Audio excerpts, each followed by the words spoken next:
আসসালামু আলাইকুম আম্মা। ওয়ালাইকুম আসসালাম। অনেক মানুষ না ভালো নাই। কেন? অনেকে দেখলাম আমার মানে পরিচিত আত্মীয় স্বজনের মধ্যে অনেকে দেখলাম যে তারা ভালো নাই। কারণ খুঁজতে খুঁজতে খুঁজতে কারণটা যেটা পাইলাম, এবং শানে নজরুল দেয় তর্জমা সহ তাফসীর সহ শানে নজরুল যেটা বলে আর কি, শানে নজরুল। হ্যাঁ, আমি খারাপ নাই, মানে আমি খারাপ থাকলে তারা ভালো থাকে, আমি কেন ভালো আছি এই কারণে তারা ভালো নাই। আমি কি করব বলো? আমি রোজা রাখি, সপ্তাহে 2টা রোজা রাখি, এমনি নর্মালি সুন্নত যে রোজাগুলো সেটা রাখি, ওয়াজিব যেটা সেটা রাখি, 5 ওয়াক্ত নামাজ পড়ি, দিনে আমি তরল জাতীয় খাবার খাই সারাদিন, আর খাই এই যে কি বলে শাকসবজি খাই, ডিম ডুম এগুলা খাই। আমি এর বেশি কিছু তো করি না। তারা দোয়া করে সব সময় আমি কেন ভালো আছি, আমি কেন খারাপ নাই, এই কারণে এই টেনশনে তারা খারাপ আছে। তাদের ব্যাপারে আমি কি করতে পারি, কি বলবো বললাম না। আমি কবে খারাপ হব, আমার কবে খারাপ দিনটা আসবে, আমি কবে আমার অবস্থা খারাপ হবে, মানে আমি সব দিকে যখন খারাপ হব, তারা এই খবরটা শোনার পরে তারা তো মানসিক ভাবে ভালো হবে, ভালো থাকবে। এখন এই ব্যাপারে আমি কি করতে পারি, তা আমার কোনো হাত নাই। আমি চেষ্টা করি আমার মতো করে আমি ভালো থাকতে। হ্যাঁ, সত্যি কথা যেটা, আমি আমার মতো করে ভালো থাকতে চেষ্টা করি। এখন তারা, আমি ভালো আছি কেন, আমি ভালো খাই কেন, আমি ভালো জায়গায় থাকি কেন, আমি ভালো টাকা ইনকাম করি কেন, হ্যাঁ, আমি শারীরিকভাবে ভালো আছি কেন, আমি সাংসারিক ভাবে সুখে আছি কেন, ভালো আছি কেন, আমার অবস্থা ভালো কেন, এই টেনশনে অনেকে ভালো নাই। ঠিক আছে, মানে আমি কি করব বলো? আমি যে তাদেরকে বলছি যে আপনারা আমার জন্য খারাপ থাকেন, অথবা আমি খারাপ আছি, আমি তো আপনার জন্য, আপনার যে ভালো আছেন না খারাপ আছেন আমি দেখারই সময় পাচ্ছি না। দিন যে কেমনে চলে যায়, দিন যায় কথাটা কি লিখে দিয়েছে এরকম, অনেক মানুষের কথা দেই, কথা রাখতে পারি না। হ্যাঁ, দিন কেমনে চলে যায় সারাদিন, আমার মনে হয় যে দিন যদি 24 ঘন্টা হইতো হয়তো একটু শান্তি পাইতাম। 12 ঘন্টা এখন আর কাভার করতে পারছি না। কখন সকাল হয় কখন রাত হয় কেমনে কি হয়। হ্যাঁ, 8 ঘন্টা ঘুমে চলে যায়। হ্যাঁ, আমার মেয়ে আছে তার পিছনে চলে যায় 2-3 ঘন্টা, 3-4 ঘন্টা। ছেলে আছে তার পিছনে চলে যায় 3-4 ঘন্টা। বাকি সময় অফিসে চলে যায়, আর 1-1.5 ঘন্টা আমি খাবারের মধ্যে, আর 1-2 ঘন্টা ব্যায়ামে চলে যায়। সারাদিন আর কোনো কাজ করার সময় পাই না, পাই কিনা।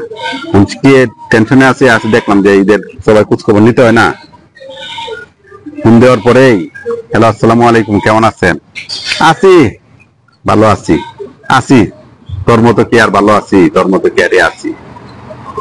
আমি মতো কেন, আমি কি করছি বলতে পারো যে মামা তুমি কিভাবে জানলা যে তোমার কারণে তারা খারাপ আছে? আমি এইভাবে জানছি, আমি ফোন দিয়ে সবার ঈদের শুভেচ্ছা জানাইছি, খোঁজখবর নিচ্ছি, করছি। তারা যখন আমি হ্যালো বলার পরে তারা যে আমাদের উত্তর দিছে হ্যাঁ আছি, আল্লাহ রাখছে কোন রকম এসে, আমি কে আমরা কে তোর মতো আছি, তোর মতো কি এই অবস্থা আছে, তোমার মতো কি আছে, আপনার মতো কি অবস্থায় আছে। তাতে বুঝলাম যে আমি যে ভালো আছি, ভালো থাকার কারণে তারা ভালো নাই, আমার মতো মানে এরকম নাই। আমি তো আসলে তাদের মানে তাদের আমি ছায়াও পালাই না।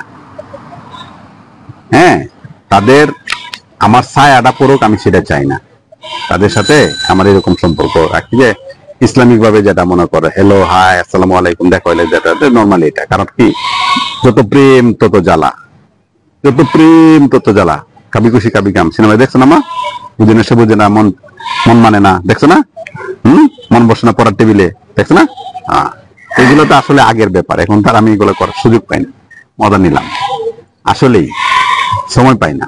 এখন তারা ভালো নাই, তারা ভালো নাই, ফোন করে এরকম 10-12 জন ঈদের আগে সবাইকে খোঁজখবর নিতে, কি অবস্থা, কুরবানি কি দিচ্ছ, কয়টা কুরবানি দিবা, কি করতেছো। হ্যাঁ, এই কারণে আমি মনে করেন তাদের খোঁজখবর নিলাম। তখন খোঁজখবর নেওয়ার কারণে দেখা যায় আমি ফোন দেওয়ার কারণে তারা আরো বিরক্ত হয়েছে, মনটা আরো অনেক খারাপ হয়েছে।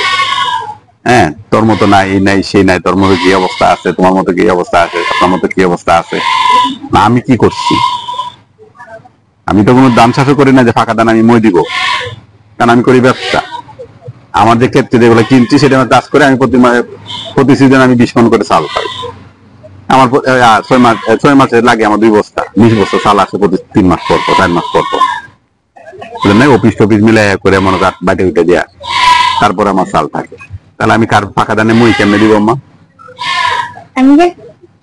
তারা বা খারাপ আছে, এটার জন্য আমি খারাপ থাকবো? আমি তো এটা তো আল্লাহর কাছে বলি যে আল্লাহ আমাকে তুমি শারীরিকভাবে সুস্থ রাখো, হালাল ভাবে রোজগার ইনকাম করার চেষ্টা করো, আমাকে তুমি ভালো রাখবা, তোমার ইচ্ছা। আমি তোমার ইবাদত করি, তোমার খেদমত করি, তোমাকে ভালোবাসি, তোমাকে ভয় করি, সবকিছু তোমাকে করি, বাকি কারোর জন্য আমি কিছু করি না। হ্যাঁ, যারা আছে তাদের আমি আল্লাহর জন্য আমি সব করি, ঠিক আছে? তোমার সব কিছু মানে নিতে রাজি। আচ্ছা, তারপরে কথা এত বাড়ায় লাভ নাই। ঈদ মুবারক সবাইকে। যারা কষ্টে আছেন, যারা কষ্টে থাকবেন, নিজ দায়িত্বে থাকবেন, সেটা আমার উপরে দিবেন না। আমার একটা মেয়ে আছে, আমার একটা ছেলে আছে, এদের নিয়ে আমি ভালো আছি, কুরবানি দিব কাল। আপনি খারাপ থাকতেছেন কেন? আপনি দুটো গরু কিনে কুরবানি দেন, না খাইতে পারেন মাংস ফাটাই দেন, নাকি ঠাম্মা? আমরাও খাইলাম, বেটে দিলাম, খারাপ থাকবেন না। আপনি আপনার মতো করে ভালো থাকেন, আমি আমার মতো করে বলতেছি। আবার আমি আমার মতো করে, আমার যতটুকু ভালো থাকার দরকার, আলহামদুলিল্লাহ আমি আমার মতো করে আমি 100% ভালো আছি, একটুও কম নেই। ইনশাল্লাহ চেষ্টা করবো, আল্লাহ যদি তৌফিক দান করে আমি ভালো থাকা। আপনি আপনার মতো করে ভালো থাকেন, দোয়া করি, শুভকামনা। ঈদ মুবারক।